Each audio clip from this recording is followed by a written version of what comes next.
No, different speakers. Yeah. Hello everybody, welcome to our event this evening. It's been a busy day here at the Paris Pavilion. I'm sure it has been for you too, so we appreciate you being here this afternoon. This session is titled The Arctic in a Changing Climate and Its Global Impacts. We'll focus on the changing climate in the Arctic and its regional and global impacts. You'll hear key findings from the Arctic Climate Change Update from 2024 report from the Arctic Monitoring and Assessment Programme, or AMAP. The report provides an update on some of the rapid and unprecedented changes occurring in the Arctic climate system. We'll hear 3 presentations and then we'll conclude with a panel discussion. The report is launched at the WMO, IPCC and MERI Pavilion earlier today and gives updates on the cryosphere, including permafrost, sea ice and snow, and further illustrates the ongoing transformation of the Arctic. The report also examines the impacts of climate change on the Arctic freshwater system and ocean acidification, highlighting their accelerated pace of change. So please allow me to introduce our first speaker, Dr. Rolf Widman. Rolf is the Executive Secretary of the Arctic Monitoring and Assessment Programme. He holds a PhD in Northern Populations and Ecosystems and an MBA in Strategic Leadership and Finance from UIT, the Arctic University of Norway. Rolf will be speaking about Arctic Monitoring and Assessment Programme and work on climate change and impacts in the Arctic. Thank you, Rolf. Thank you, Bella. I'm so happy to be here at the pavilion. This pavilion that's actually means a lot to us. We've been here for the last 5 years. It's a pleasure to be back. I'm going to present or introduce our Arctic climate change update report. It will be launched in January this year. It's still going through its layout right now. But all the data I'm going to present have been peer-reviewed. We're going to present. So, here we go. We will get a ticket. So, for those of you who do not know the Arctic Monitoring Assessment Programme, or AMAP, AMAP was established in 1991 as a result of the Arctic Environmental Protection Strategy. Since 1996, we've been a working group to the Arctic Council. Since the very beginning, we've been mandated to monitor and assess frequency levels of contaminants as well as climate change in all compartments of the Arctic, how they affect ecosystems, including humans, and also how it affects human health, and how both contaminants and climate interact as multiple stresses on both animals and wildlife, both wildlife and humans living in the Arctic.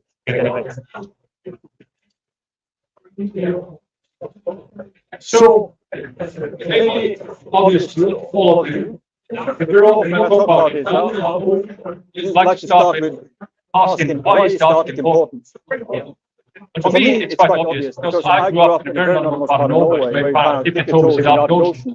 So for me, it's my home ground. For many other people, it's a very different place up there. However, in addition to be a very unique environment, it's also, I would say, a very important indicator for the environmental status of the world. The Arctic acts as kind of a canary bird for the global state. When it comes to contaminants, even though, or despite the fact that the Arctic is located distantly from all industrialized areas, sea currents and wind currents bring contaminants up in the Arctic. They take up the food webs. A lot of these contaminants have a bioaccumulation feature, so they are magnified throughout the food webs. And they end up in the subsistence food of people living there. So they end up in humans, where they, in some cases, cause health issues. Mercury was one such contaminant, which really was a problem earlier. When it comes to climate change, the Arctic is really the hotspot of the world. That's really where climate change is happening.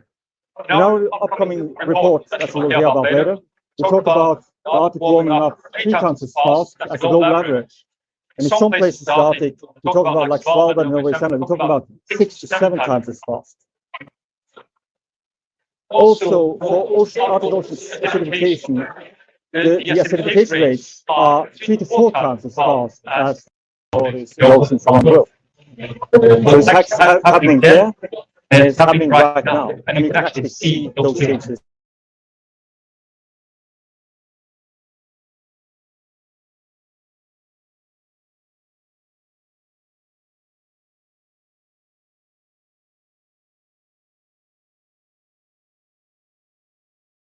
ocean acidification through weather connections, but also through societal impacts. And we're going to talk a bit about that later today.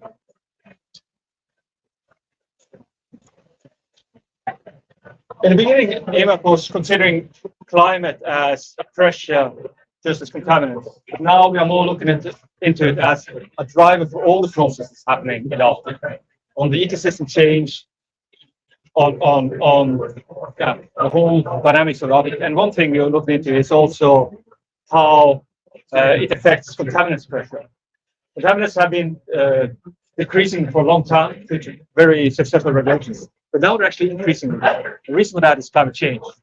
Climate is melting glaciers, remobilizing those contaminants that have been deposited on glaciers, increasing the flux between air and water, increasing river discharge, and by that, completely changing the pathways and dynamics and uptake of contaminants in the Arctic. So it is of utmost importance. For those who do not know AMAP, we do assessment reports just like IPCC, and we do follow the same kind of procedure. Our assessments are initially based upon what we call policy relevant scientific questions. You can see them on the left-hand side here. Those kind of instruct our work program and our monitoring program to make sure that the science we bring forward is also relevant to policy. So we are able to bridge the gap and bring science into policymaking. Those tasks are taken on by our experts groups. We have several expert groups. One of them are on climate experts. And we have in total about 800 experts worldwide we rely on our work upon. The experts write and produce our scientific reports. They are usually a couple of hundred pages long. We know that it's quite hard to get a politician to read a couple of hundred pages of science. So therefore, we condense it down to science summary for policymakers. Those summaries are about 20-page scientific summary, nothing else, and with 2 pages of the policy recommendations added on.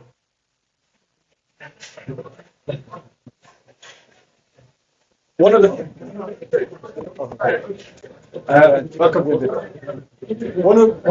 first climate assessments we did is quite it's very recognized, and it actually has its 20th anniversary today, and that was not today, but this forward part. And it was the Arctic Climate Impact Assessment. It was done together with ISCAN and CAF. It was the first regional report addressing how climate is affecting the Arctic in that scale, but also how those effects spill over to the global, through sea levels and so on. At that time, when we produced the report was considered quite radical, because the predictions and estimates we gave were above those made by IPCC, for instance, sea level rise. It was considered radical.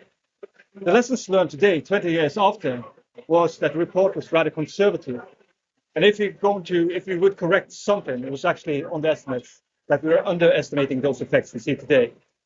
One example of that is on snow change or snow cover change, where we predicted a reduction by 30% at year 2070. And now we're talking about twice that reduction already. So if there's any lesson learned from those 20 years, is that climate change is acting much faster and to much greater extent than we've been thinking all the time. And I'm quite sure it will be like that also for years to come. One lesson we had taken from this is actually climate change is outpacing our capacity to run the assessments as we would. Therefore, we started to do biannual updates. Those updates focus on key climate indicators, and they have a high priority for brief and rapid information to inform urgent decisions for taking into consideration. And they are updates on previous AMAP assessments. Those are there to be able to feed in data in a speed that can actually address policymakers for actions to be in time of what we actually resolve challenges we're meeting. But of course, the updates are not the only thing we're doing. So right now, the update complements 2 other larger assessments we're doing. One on how climate impacts ecosystem and how that feeds back into climate systems, and another assessment on societal implications of climate change. So, before jumping to the next speaker, the climate report we are going to show the first key findings over here. I have 7 topical chapters. The climate change indicators, extremes, on wildfires, which is really one of those things that have been increasing lately, on permafrost, hydrology, ocean acidification, and as well on weather connectivities between the high Arctic and mid-latitude weather systems. And by that, I would like to introduce the next speaker, my colleague, Dr. Maria Calvo. So please, Maria.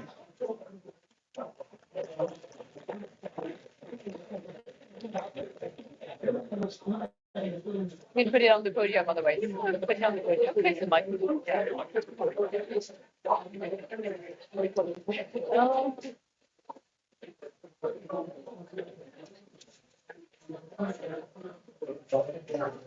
Good evening, everyone. It's a pleasure to be here. My name is Maria Kvalvåg, and I'm a Deputy Secretary at the Arctic Monitoring and Assessment Program. And I will show you today the key climate indicators of the Arctic that we will launch in the report that will be officially launched in January next year. But this is a pre-peek of our climate indicators, and also my colleague Heidi will go more into depth on the results of the cryosphere. The key indicator is a concept that was introduced by AMAP in their first report, climate update report in 2019, and has then been updated in our previous report in 21, and now again updated and expanded in our 2024 report. We divide them into atmospheric, terrestrial, and marine indicators. And the data that we have is since 1979. Since then, the satellite observations are good data for these kinds of trends. And the numbers have averaged over the Arctic, which is defined as above 66.95 degrees north. So let's start with the atmospheric indicators. The annual air temperatures have increased by 3 degrees for the Arctic since 1979, and until 2023, satellite observation shows. This is the red graph up here, and the global average is shown in the black line. So 3 degrees is actually also 3 times the global average, because in that same period, the global warming has been 1 degree. We learned today when we launched this at the WMO IPCC Pavilion that the global warming since pre-industrial time was 1.5 last year. So as you see, most of this warming actually happened since 1979. So this correlates well with that. The other indicator is Arctic precipitation, which has increased significantly over the region. There's larger variation on precipitation, so it varies between 2 and 10% in the region.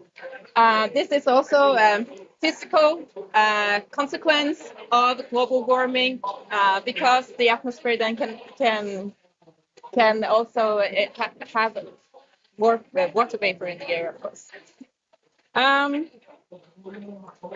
And also, in addition to the precipitation changes, the number of rain has also increased in the region.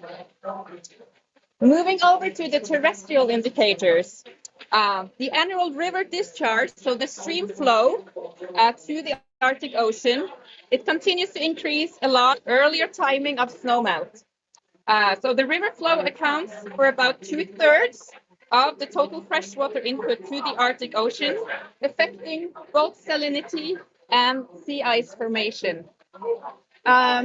The Arctic Ocean is about 1% of the global oceans, but 5%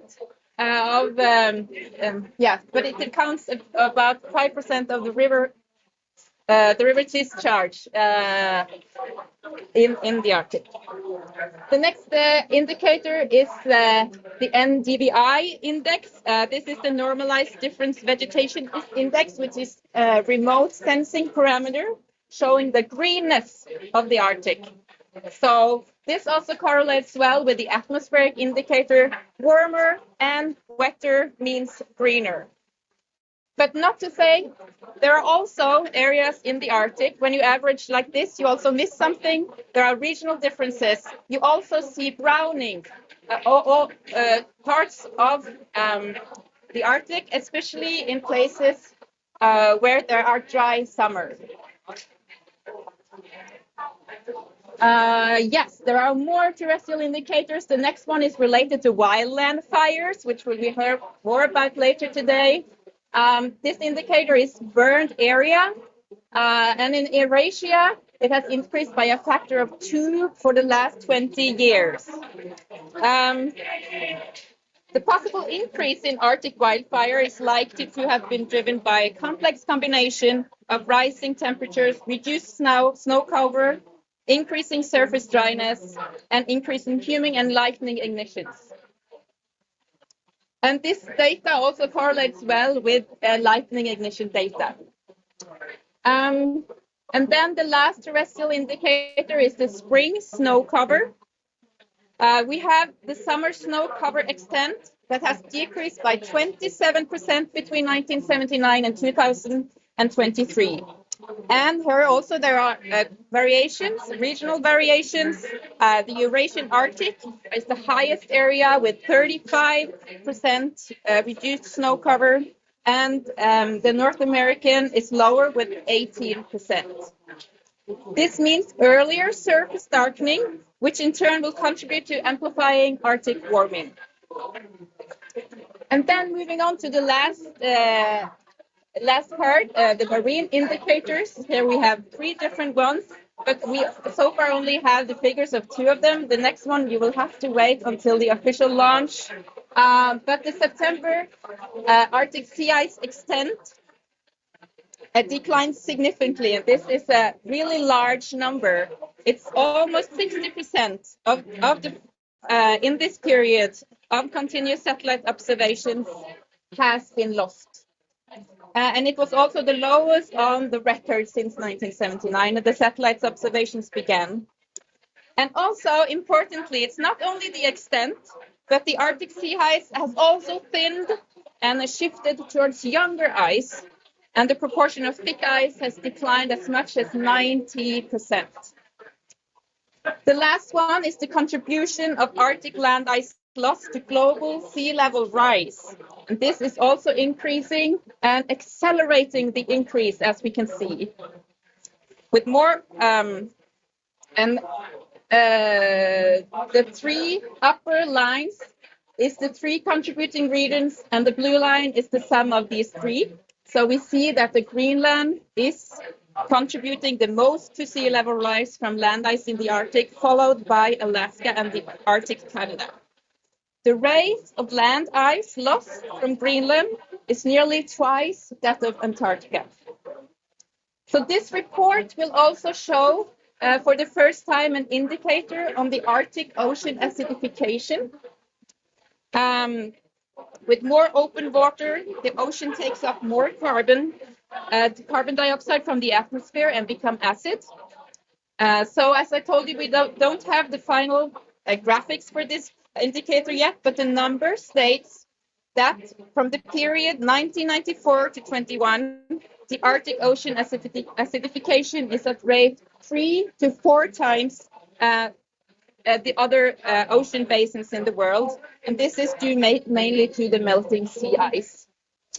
And with that, I will conclude the presentation on the key indicators, and I hope that was useful for you, but please let me know if you have any questions later. Thank you.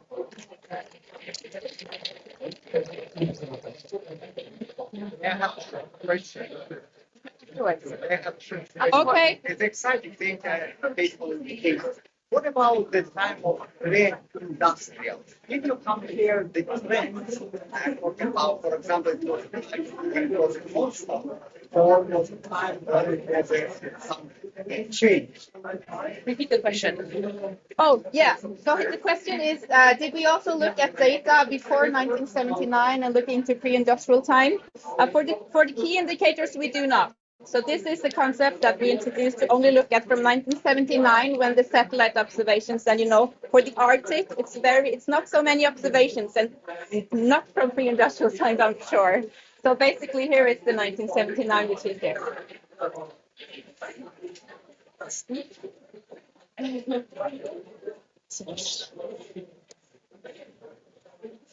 Well, hello everyone. Good evening. My name is Heidi Silvestre. I have the joy of working with Rolf and Maria at the AMAP Secretariat. And I will share with you, if I have the clicker just here, some more numbers from key messages extracted from the main chapters of the report. So there will be more numbers to remember, I'm afraid. But these numbers are very important.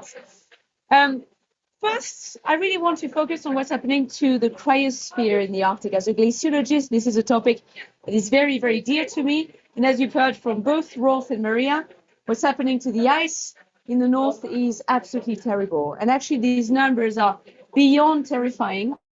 Not only they are deeply affecting everyone who lives in the Arctic, who sustains their livelihoods because they use the ecosystems in the Arctic, but also the rest of the world is being impacted by these changes. So what we're seeing, for example, on the Arctic sea ice, there is, of course, the ice covering the Arctic Ocean permanently. We're seeing that in the month of September, which is a reference month for us, the extent of Arctic sea ice has decreased by 58% since the satellite era began. This is having horrifying consequences, again, on the people living in the Arctic, but it also helps to catalyze the warming in this region. The more we lose the natural AC of the Arctic, the faster this region is going to warm, the more Greenland is going to lose its ice, the more permafrost is going to thaw, but also this is having a direct impact on livelihoods. People use sea ice to, of course, to travel across the Arctic, so this is an important topic. Snow cover is also being massively reduced, and also permafrost, and we'll come back to that, is suffering tremendously from the burning of fossil fuels. So speaking of permafrost, permafrost is, as we heard over the past few days, the key infrastructure of the Arctic, because 66% of the infrastructure is actually built on the frozen ground. And at the moment, it is not only warming faster, thawing deeper, affecting everything and everyone who is in the Arctic. So when permafrost thaws, it contributes directly to deeply important erosion. So the coastal erosion is massive. I mean, when you see numbers like these ones, 17.2 meters per year in such a region that is being eaten away by the thawing of permafrost, this is absolutely, absolutely terrible. The more permafrost thaws, the more it releases greenhouse gases, CO2 and methane. This is directly catalyzing the warming of the Arctic, but of the rest of the world as well. And this is why specialists in permafrost talk about the country of permafrost. At 1.6 degrees of temperature increase, permafrost could emit as much greenhouse gases as the country of India, 2 degrees as much as the EU, 3 degrees as much as the US. So this would be as if effectively we're adding another India, another EU, another US on the planet Earth. And of course, again, a direct impact on the infrastructure. We're coming back to sea ice again with a little animation here to show you how quickly we have collectively made Arctic sea ice disappear, or at least lose a lot of its extent. The state-of-the-art research is showing us that there is a potential implication on the entire stability of our climate system if we lose Arctic sea ice. Because as long as we have cold conditions in the poles, then this helps to maintain the stability of the entire climate system. But the more the Arctic sea ice retreats, the faster the Arctic warms, the more this could help to slow down the polar jet streams and make the entire climate system really unstable. But this is still a very controversial topic, so we definitely need more research on this very topic here. And this is what it could look like. So actually the Arctic, when you live further south, is much closer than you think, because if the polar jet streams slow down, we might have blocking events. We could have, for example, really cold air traveling south, or sometimes really warm air traveling north. And all of this could be related to the loss of the extent of Arctic sea ice. But again, we need more research on this. Maria touched upon ocean acidification. This is such a huge topic in the Arctic. Cold water is really efficient at dissolving CO2, which is a huge help for us. I mean, we really need these carbon sinks to help us offset part of our emissions, but this comes at a really, really high cost. And Maria explained very clearly that at the moment, these polar oceans, especially the Arctic Ocean, is acidifying 3 to 4 times faster than the global average. So not only it's affecting directly the marine ecosystem in the Arctic, but also all the people who directly rely on these ecosystems. So the entire planet is actually connected to this very region. We are also noticing really deep impacts on freshwater ecosystems. Not only rivers are having their discharge being increased, we're having more and more fresh water reaching the polar oceans. This is affecting salinity. This is also affecting ocean circulation. This is a very, very important topic. Lake ice is also suffering from climate change. And lake ice is a very, very important topic. I'm sure we'll hear more about this. But this is also a question of safety for the people traveling across the Arctic. You know, lakes are sometimes open roads in the winter and in the spring. And if we see a loss of lake ice, this would have tremendous implications on livelihoods. And finally, Maria also touched upon this, but I really want to insist on this because the implications on livelihoods are huge.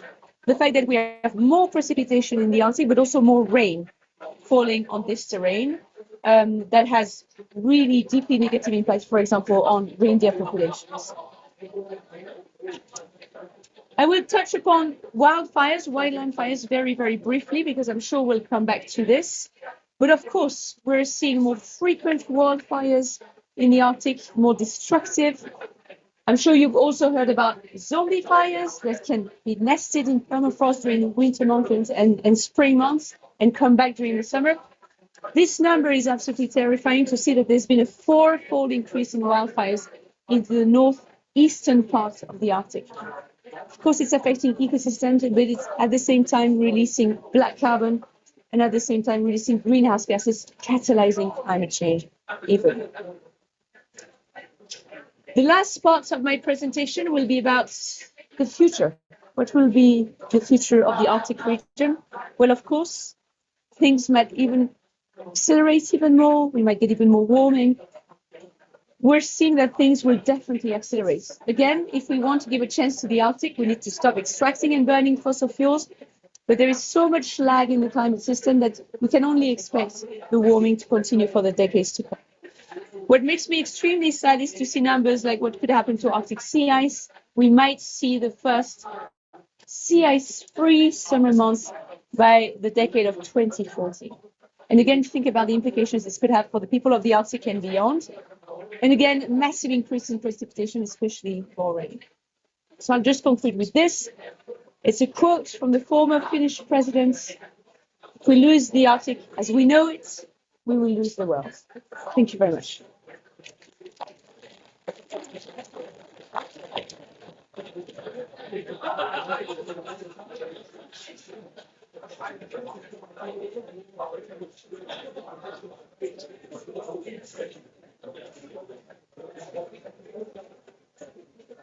Okay, thank you, Heidi. And we're now going to change the mode a bit. So I would like to introduce the panel to sit down in front there. It's also to free the chairs so more people can move closer.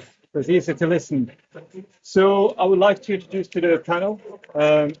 Just find my notes there. But I've this time I'm prepared. I would like to introduce Gun-Britt Bretter to the panel. Gun-Britt is the head of section on Arctic and environment in Sami Council. She was also leading Sami Council's climate report last year. And I would also like to add in, it doesn't happen very often. We have among us a knight. So Gun-Britt is also the knight of the Order of the Lion, the Finnish Order of the Lion. So Gun-Britt, please take your seat. I would also like to introduce Edward Alexander.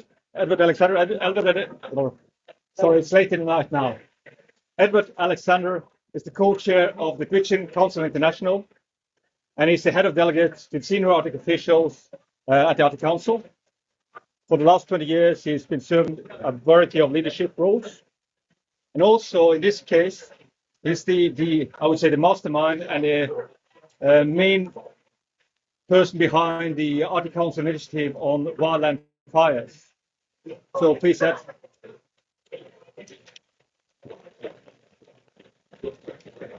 Thank you. We also have with us Adami Bilal Alaku. Adami is the vice president of Makavik, and we'd like to invite you up here as well. So it's representative of 1 minute. So thank you.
Warming for the last 60 years. And we see the same thing. Basically, when we take the 5 series of yearly average temperatures in the Arctic, and we see that, okay, well, we so we see the anomaly, right? So we see the warming trend over the same thing that already been mentioned. Sea ice, like losing sea ice, there's substantial loss of the sea ice starting in 2008, and like the cold ice has also been mentioned. Pretty much none of it left. It's look at this picture, it's more of it maybe like multi-year, which is the young ice, which is a big problem. And like my colleague mentioned, by 2040 we should probably expect to see pretty summer spring ice. All right, so another thing that's happening at a very high rate in the Arctic, it's more dramatic due to the fact that there is ground ice. Ground ice melts, and it melts like very rapidly, and it's like a really high chunks of the ice, and we're losing ground at the very high pace. And if that will continue in the future, then the consequences will be also bad. And it's basically like we're losing a lot of land. So another thing that's been already mentioned, that the snow free days, the number of snow free days is increasing, and the overall snow is decreasing. So the snow water equivalent here is decreasing. So that's another thing that also impact the overall warming of the Arctic. Coming to permafrost temperatures. So the permafrost temperature, we have to basically think about two ways to think about permafrost. The one is like the permafrost that has a labile carbon. That's the permafrost that's up to 3 meters deep. And then there's a permafrost that's deeper than that at 20 meters. So usually when you ask the permafrost scientists, they will talk about 20-meter deep permafrost. The reason why? Because at 20 meters, there's not much happening with the temperature, right? It's more or less stable. And when we see the trend at the deep 20 meters, then there's a problem. So and we definitely see this trend over the last 30 to 40 years. We see the positive trend pretty much everywhere, which is extremely disturbing.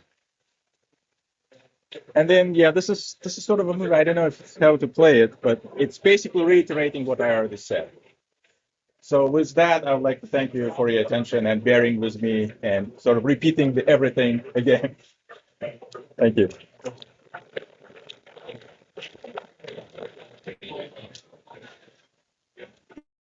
Yes, we'll switch seats. It's easier for me to stand.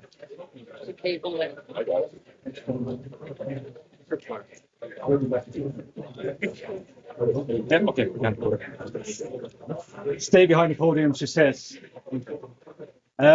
What we would like to do, we would like to run this as an open dialogue. So anyone that would like to throw in a question, please just raise your hand and we'll do it as a dialogue. The organizer said there's nothing going on before 9 o'clock tomorrow morning. So at some point, I guess we'll fall asleep. No, or we'll get hungry. Now we'll try to run this for a bit. But hopefully we'll get to answer all the questions we all have. I would like to start this dialogue actually by going back to you, Asim. Given what you said now, if you want to kind of just paint out the scenario on the future, how do you see the Arctic when it comes to permafrost thaw in 50 years, for instance? How would you describe the Arctic then? Yeah. So when it comes to permafrost, as you guys know, it's like the permafrost warming is a very gradual process, right? So it's, the temperatures, the air temperature is warming at a certain rate, but the permafrost is actually, because it's a diffusive process, it's a very slow sort of, overall, physical phenomena, right? So it takes years for permafrost to thaw.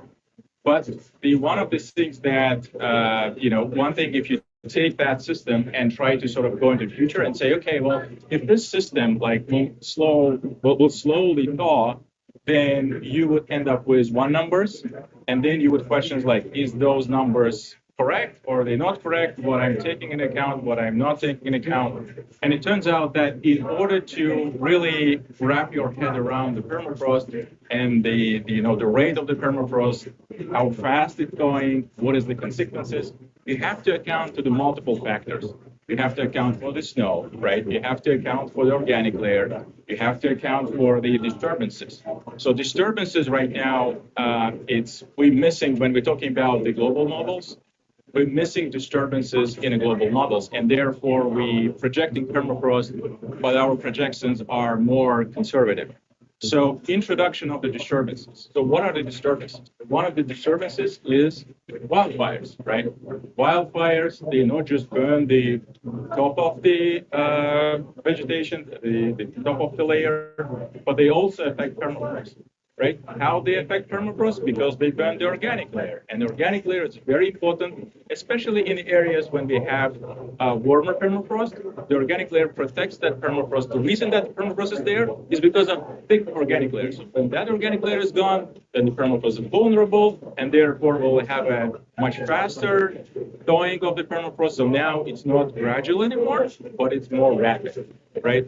So that's one thing. The other thing is that when we have what we're seeing right now across the Arctic is the phenomena that frost do really rapid, the sort of the detachment of the top soil, and then after that, the rapid thawing is going on that will lead to the water pounding at the surface, right? So it might end up in the lakes, or it might end up to be a small pond, a small lake. And the fact that now we have a water sitting on the ground that will also accelerate permafrost thawing. So that's another factor that's contributing to overall permafrost warming much faster. So I'll mention just these two, sort of not to complicate things, but these are sort of two major things that we're trying to focus. So that would really accelerate permafrost thawing in the future. And the snow is another factor that's extremely important. So we need to get snow right, and we need to know, when it melts, how much the thickness of the snow, what is the density of the snow. That's super important. So knowing all these parameters will give us sort of a better model, a better prediction to the future.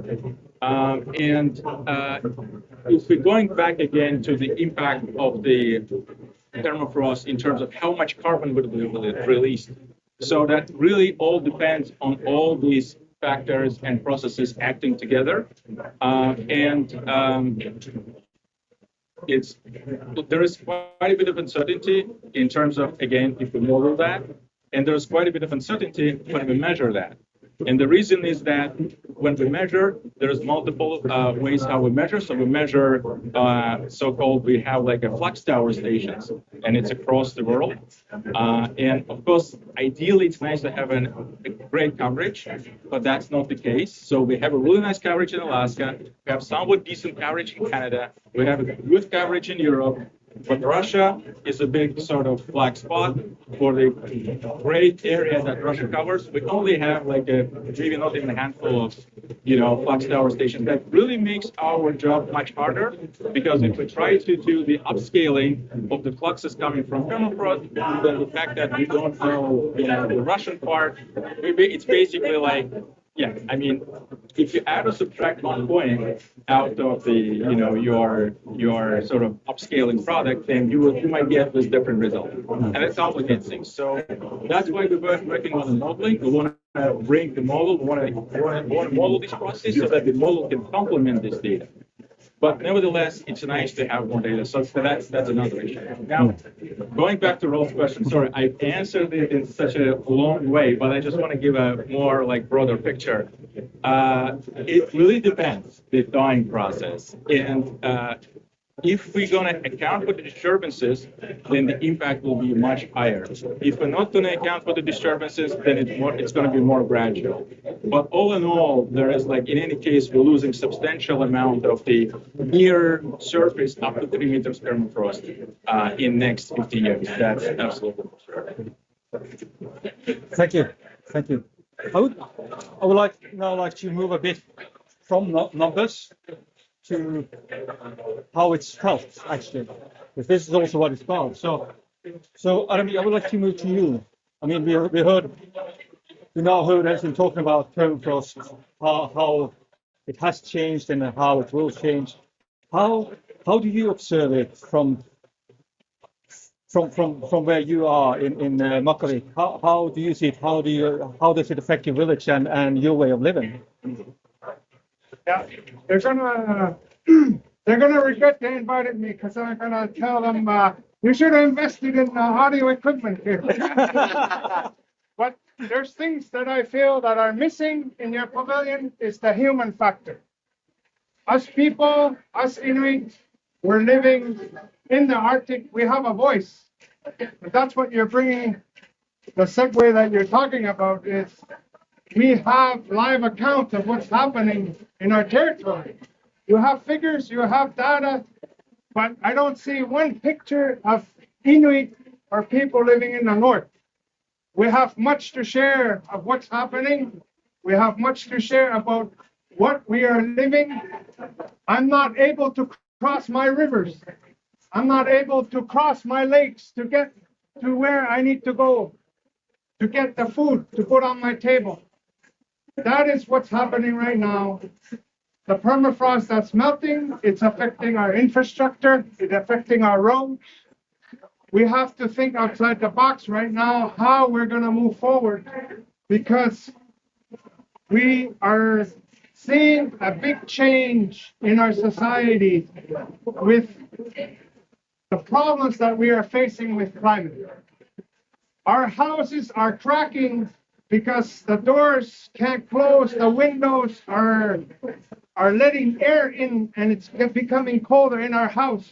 That's because the foundation is moving, and our roads are all wavy because everything underneath is thawing. So we are seeing this hands-on, firsthand in the north, and it's very, very unfortunate that the world is not listening to our voices. We saw a beautiful polar bear. Polar bear is a climate change poster. But Inuit have a voice. We give a voice to animals, we give a voice to the environment, and we have much to say about this. And we have a lot to share. So in my region, we're tremendously affected. We saw the biggest landslide, mudslide in the province a few years ago, where a huge area of mud slid into the river, and we're seeing all kinds of things we've never seen before. Forest fires, smoke coming into our region, and these are things we've never seen before. So our knowledge as Inuit, we want to share with the world what's happening. So I feel that we have a lot to say, and I think that the people can learn from a lot of what we are saying so that we can come together and find solutions. So I wanted to share this information that, this is a beautiful pavilion, but there's a lot more that can be done on that part. So I wanted to share that with you. Thank you, Anami, and very much acknowledge, I would say. If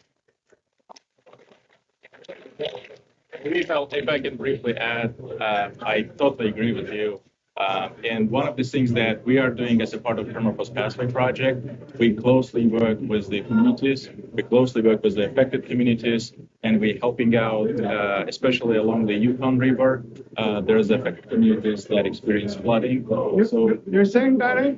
When I was 5 years old, I followed my father to work with University Laval to collect permafrost readings. Right. So we would go on a snowmobile, and with University Laval probes, we would collect university, and for 4 decades, they showed all those numbers you see, it's us. It's Inuit. Absolutely. Working with university. We're the ones we're doing the work. I agree. Yeah, that's a mistake. Someone who's really been working with combining knowledge is Sugenbrit. And you made the Sami Council, you launched your climate report last year. And that report is, in my mind, very exceptional because it brings in both the view or the numbers and the views from the science, but also the indigenous knowledge and the cases and the stories from Sami people, from reindeer herders and Sami people living along the sea. And I know it quite well because it's also part of my culture. Could you say a bit about your observations of climate change, and also if you could add in a bit what we already been talking about of how to combine those knowledge systems? What is the added value by doing so? Yes, thank you. And I'm glad you said we have 9 in the tomorrow morning with all those questions in one. Sami Council together with Sami Parliament, we launched a Sami climate change report. I don't even remember what the name was. Yeah, never mind. We just call it Sami climate change report. So what we did is there's a lot of science out there, but we were trying to understand the science that is important for us to understand And because some of this science out there is more important for us than others. So we try to collect those things that we thought was relevant for Sami culture from the IPCC reports, from the AMAP and other Arctic Council reports. And then we looked into, tried to specifically look into how this impacts the Sami areas, because often it's like Arctic in total, but we try to understand it, what it means for the future of the lands that we live on. And I can't claim that we did it perfectly because we had very short time to do it like how we would like to do it, but we did have workshops and questionnaires with knowledge holders and people who are on the land. So reindeer herders and coastal people, and also those who use like a berry pickers or use rivers and lakes. So we had conversations with them. We didn't introduce so much the science, but we just came with open questions to hear about their observations. So these observations were guiding what kind of science we were looking at specifically and which ones we were sharing.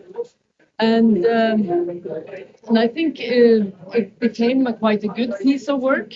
I don't know if you want, I also want to share a project we presented in another event today, which is called CITNE. It's climate impacts on terrestrial ecosystems, which is another effort together with AMAP actually this is regarding reindeer husbandry, and so we are working with reindeer herders in Norway, Finland, Sweden. It is supported by Nordic Council of Ministers, Nordic Council mostly, and then engaging with scientists. So we are using a tool to map observations that the reindeer herders do on the land related to weather observations or vegetation or other unusual observations or what they see.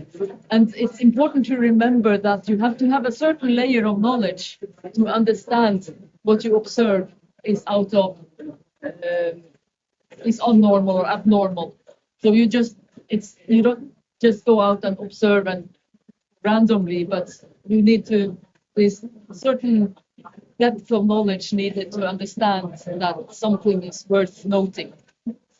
So here we are gathering also these observations and work together with scientists to put it into an understandable piece that we hope to submit as field work to AMAP, future AMAP and CAF and other Arctic Council reports. So that's another way. And then you asked about what we observed, but I spoke already very long, but maybe I can try to make a brief summary of what I was struck mostly by. And since you were put first, we are to comment your interventions as well. You mentioned knowledge of snow, and you need to understand snow to understand the permafrost melt. And I know who understands snow. The Sami language have 318 different terms for snow conditions and faring conditions on snow. And some of these terms requires a paragraph or a page to describe. Some are very short. And if you add to that the Inuit knowledge of ice, there's quite a deep knowledge of snow and ice conditions that may be richer than any scientist. Maybe glacier scientists know as much. But what elders said, knowledge holders said when we were doing these workshops and questionnaires for the climate change report, it was also related to snow and ice. So there's a lot of the reindeer husbandry in particular, and also lake fishing, and all our systems actually depend on snow and ice conditions. And there's so much I wanted to say about this, but what we saw that they were reporting, for example, the ice flows on the rivers. There is not kind of this. What's happening? When the ice leaves the rivers, drifting in the spring doesn't happen as frequently anymore. And this drifting might be devastating, but it has a function. It's to clean up the river floor and the sandbanks and the riversides. And now mostly the ice is so it's not only thin, but the quality is not that solid, and it's like slush or rock sometimes between layers. So it just vanishes on the river. So it's no flow that cleans up, and then you have greening because it's a lot of biomass left there on the river sides and so on. Greens the river sides. You have to have the chainsaw to get to the water some places. So, and also like what Rolf likes to do is lake fishing, and also like snow goes so early that you can't go skiing there to the lake like you used to do because it's no skiing condition, it's only slush. So, and then when you bore the hole in the ice, it's also very thin and deteriorated quality of the ice. So these are changes that people observe. And all this system of hydrology also impacts the kind of drought in the area. It was more complex story to this, but which leads again to wildfires. So I think I just end there for now. Thank you. Well, why not go from ice to fire? So, Ed, I know. I was going to say there's fire in your heart. That's, I guess that's so as well. We've known each other for quite some time, and I consider you as a good friend as well. And I know you've been talking about fire from the very beginning when we met. And also, it was mentioned earlier how wildfires affect permafrost, and we saw that from our report that wildfires are it's one of the features that really been increasing. We said twice. Like a double in the frequency, and in Northeastern Asia, 4 times, so 400% increase. How, from your side, I mean, we've heard about the wildfires on the North American side. How do you observe this, and how does this affect your communities? When I grew up in Alaska, everybody used to fight fire in my community. And so the men would go out in the summertime, and it was a seasonal job, and they'd come back with the sea rations. And in the sea rations, they'd have cookies. And as little kids, that was my association with wildland fire. Was when the firefighters come home, they'll bring you cans of cookies, and that was the only kind of cookie that you would get out in the village, right? When you think about how it's changed from like this positive association, right, of firefighters coming back with their little tins of cookies, to what it is now in the north, and what we've experienced since I was a child, it's kind of hard to really relay to you how much it's burned. 65% of the area that I live in has burned since I was a child. We talk about 1.5 degrees Celsius as this thing that we have to stop us from reaching there. But where I'm from, it's already changed 4.5 degrees Celsius, right? It's already 9 degrees Fahrenheit. It's pushing beyond that. And we saw, as that temperature's gone up, more and more of the country burned up. And the animals suffered, the animals burned up, and it affected the caribou, it affects moose, it affects all the animals. They can't just run to the next town, they can't just evacuate this next place. And so we saw a lot of animals burn in our area. We saw a lot of the land get affected in our area. And that's what kind of pushed us to have this talk about it in a broader Arctic Council, and saying we're concerned about if the rest of the Arctic experiences what we've experienced, if the rest of the Arctic burns like it's burned where I'm from, 65%, what does that mean for the future, right? Even as early as like 5 years ago, we used to talk about wildland fire as like as an effect of climate change. We'd say, oh, well, there's going to be increasing wildland fire as an effect. No, not where I'm from. It's already driving climate change.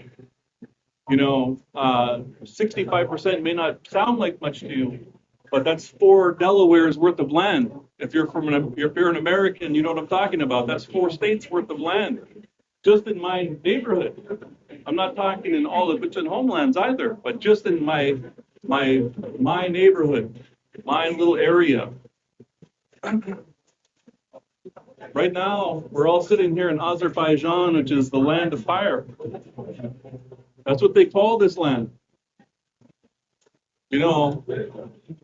430 million acres have burned in the boreal forest in just the last 20 years. That's 20 Azerbaijans worth of land. Which is the land of fire now?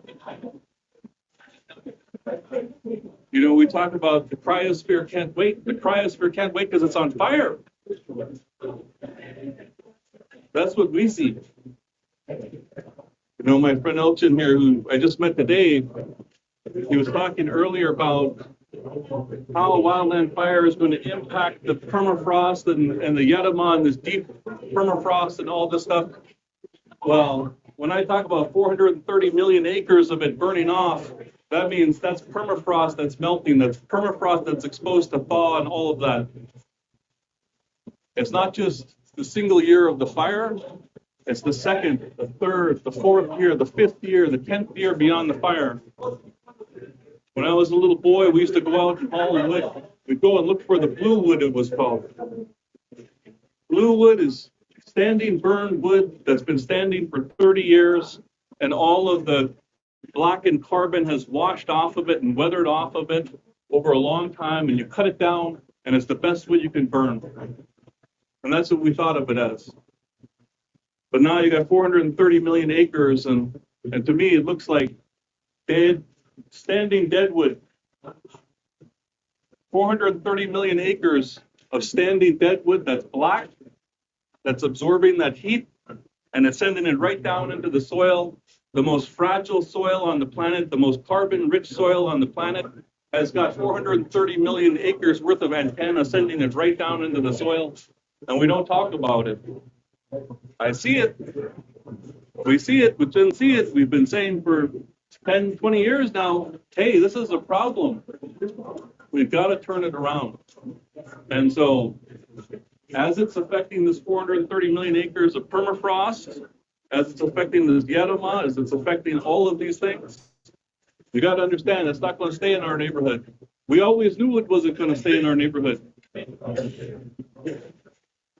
Back when we used to talk about wildland fire at the beginning, other countries didn't experience it yet. And we told them it's coming. It's coming in a way that you cannot fathom. Our land's already burned. Our land's already burned. We're coming out here saying that this is what's coming for the rest of the North, and we've got to have a plan to protect the forest, the communities, the animals, the water, and the permafrost, and the Yedama. If we don't,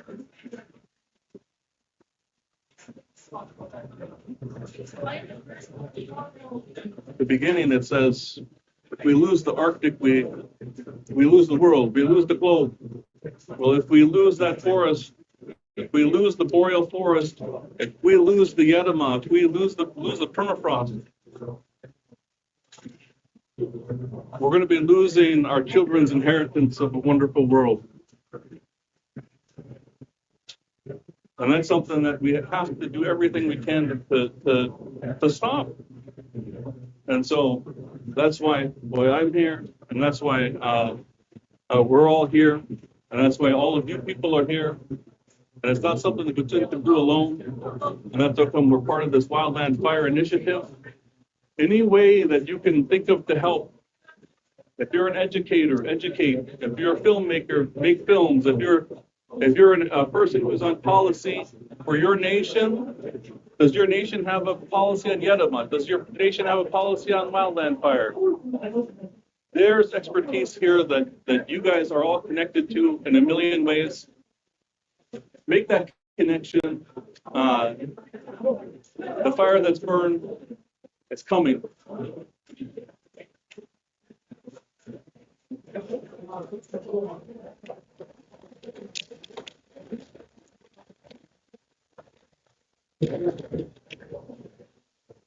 Ed, I always love talking with you and I always love discussing with you, but it's one thing that's really hard when we're discussing, that is to continue after you've been telling your stories, because they're really impactful. And you know, we've been writing papers together, and so it's always touching to hear how you describe those things we treat as numbers.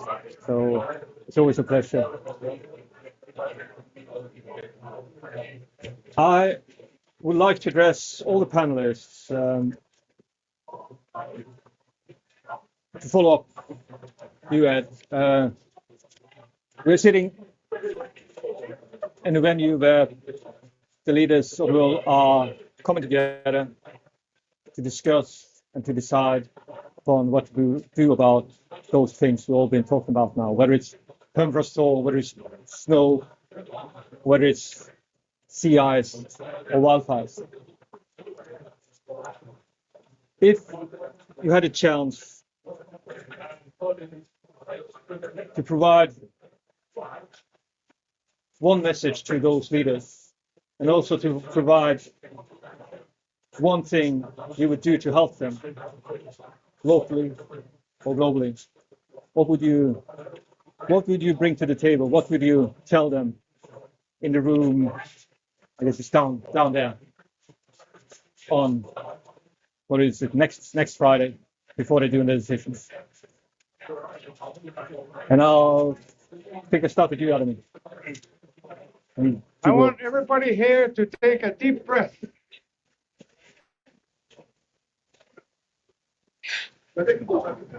That's very important to have clean air, right?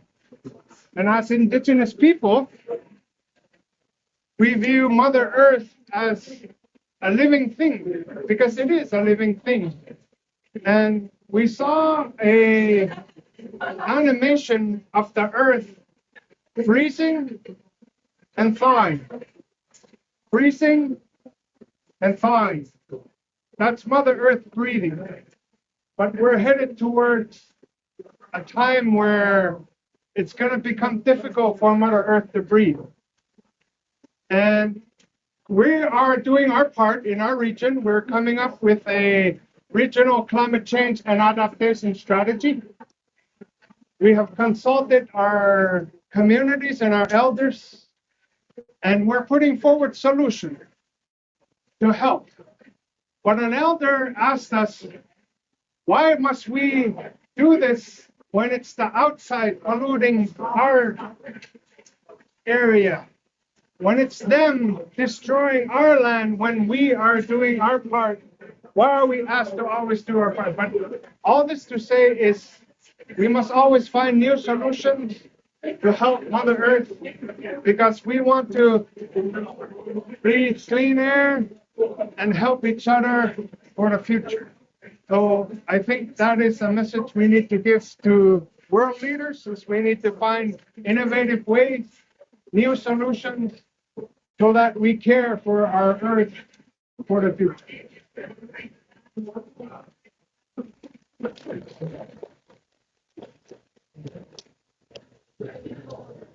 Yeah, thank you. I really like that breathing part. I have a very dull answer compared to others. My message would be that the parties need to take immediate and decisive action to address the full extent of this crisis impacting our homelands.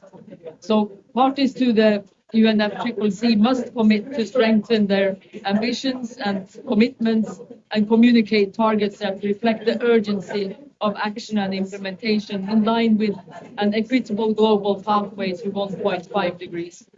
And keeping global warming to 1.5 degrees with no or limited overshoots is essential for our existence as Arctic indigenous peoples.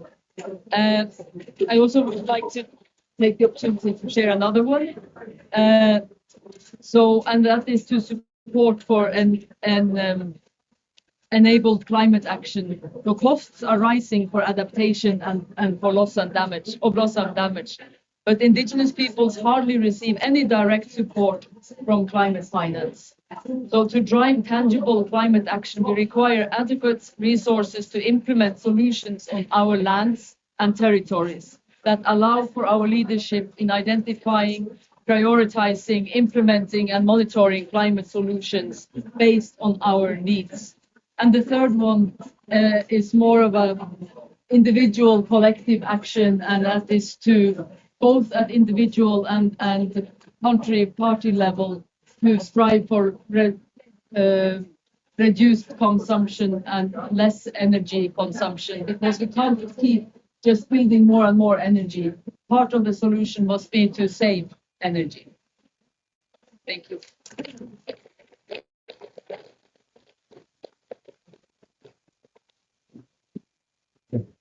If you want to go next, then I'll go next. Go for it. Okay. That's Get my notes. Yeah, I'll just say more broadly. I think it's important to in this moment to unite and to listen to each other and to try to understand each other and be on the same page, as opposed to saying, oh, I'm from this party or I'm from that party, or I have this agenda, you have that agenda. And in order to solve this problem, I think it's super important to get together, to be united, and to work on this problem together with these amazing people, listening to them and trying to understand the incentives on their part, trying to help them. And also when we're doing research on the ground, first, coming to the people and talking to them. Unfortunately, that was lacking. And I feel you, Adam. And yes, this is a problem. And we hopefully going in the future, we could make some differences and we can work together and, we can learn from each other, because there's a lot to learn for us. And I think all of these will help us to, fight this problem and hopefully win. I'm optimistic. Let's put it this way.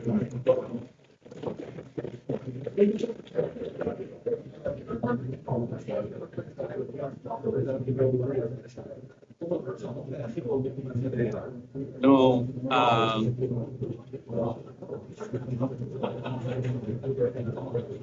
if you had a different Kachin person up here, they'll tell you something different.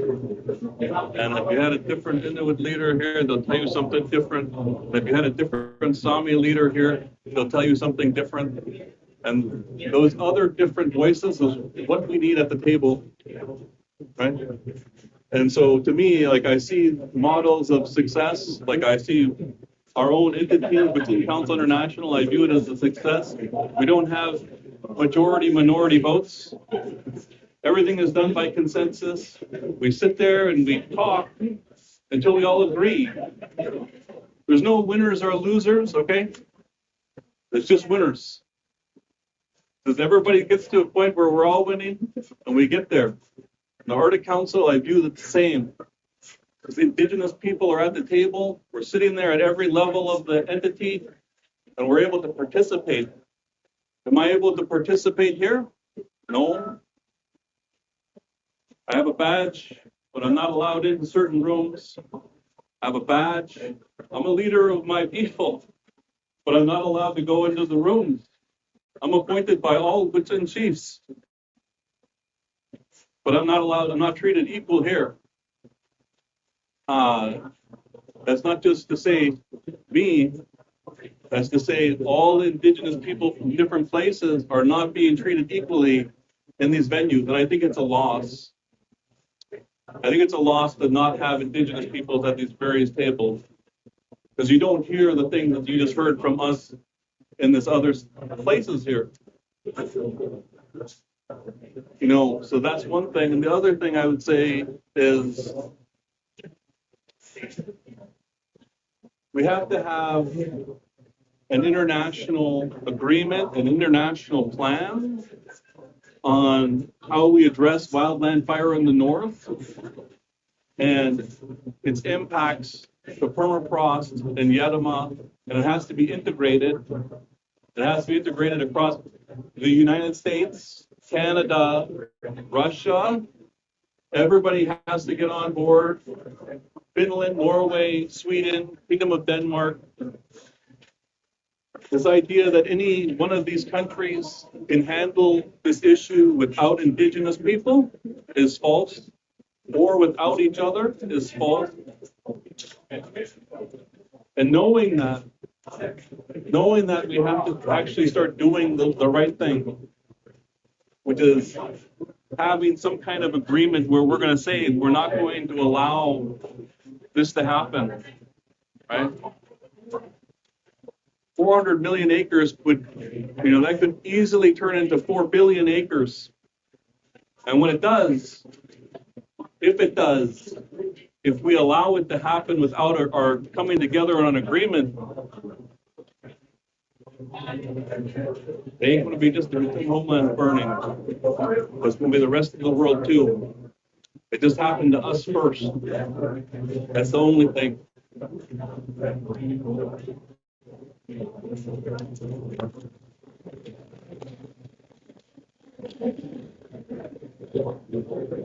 Thank you all.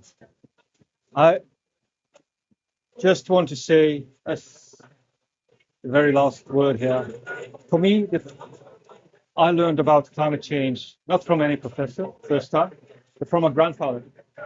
And he grew up, and I grew up close to where Gunnar grew up, and he spent his childhood and his adulthood up in the mountains, trapping and fishing. He was the first one teaching me before I went to university. And for me, it's a personal thing to bring together these knowledge systems and try to, I think that's the only way to bring knowledge forward, to bring all the knowledge available together and find solutions, as you say. So I would just like to ask the audience here to join me in applauding the panelists here. And thank you all for a great contribution.